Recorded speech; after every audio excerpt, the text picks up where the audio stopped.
Today I'm going to ask a series of questions of each of these experts. We have with us today, as you may know, the former Foreign Minister of Canada, John Baird, Senator Robert Torricelli, Ambassador Robert Joseph,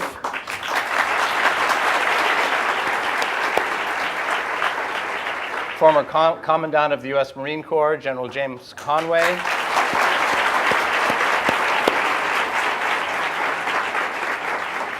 and Professor Ivan Sashashian of the University of Baltimore College of Public Affairs. It's sort of like the scenario that took place in Russia, right? They were starving. They had no food. The government was a total disaster from their point of view. Even if they were committed communists that are starving don't want communism anymore. Right.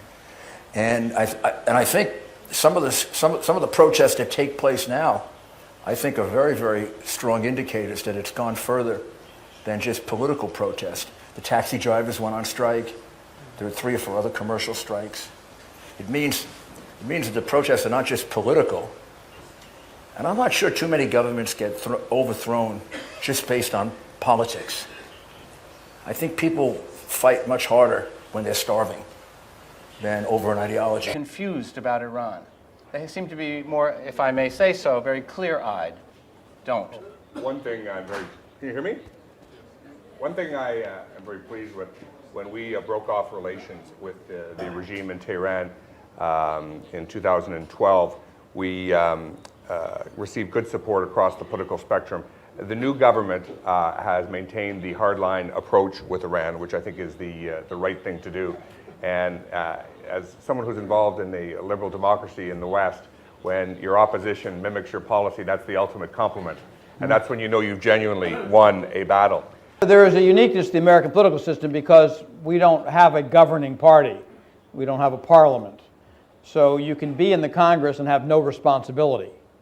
So by nature, the executive and the Congress are going to approach these issues very differently.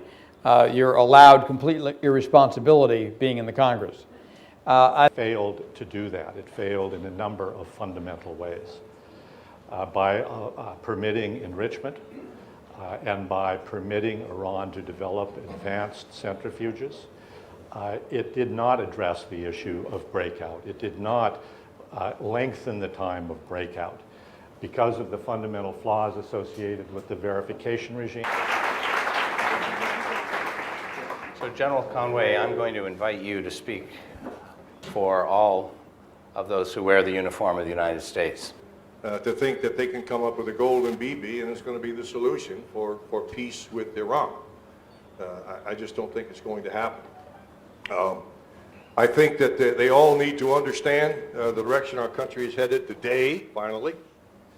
If you missed it last week, our president, who was very reluctant to lay down red lines, laid down a red line and said that Iran will not be allowed to have a nuclear weapon. Much for the question, and I suppose I'll just engage it in a very formative way right from the outset. And I would acknowledge that Iran is not like any other normal country. Iran today, the contemporary regime in Iran, is the central purveyor of terrorism in the modern world. They attempted to strike the rally in Paris last year, and they engage in terrorist violence and support terrorist violence around the world. So I would start with that as a kind of a central message. To the question of where do you think we could be dialing the policy to have the maximum effect in pushing the regime back? What are they afraid that we will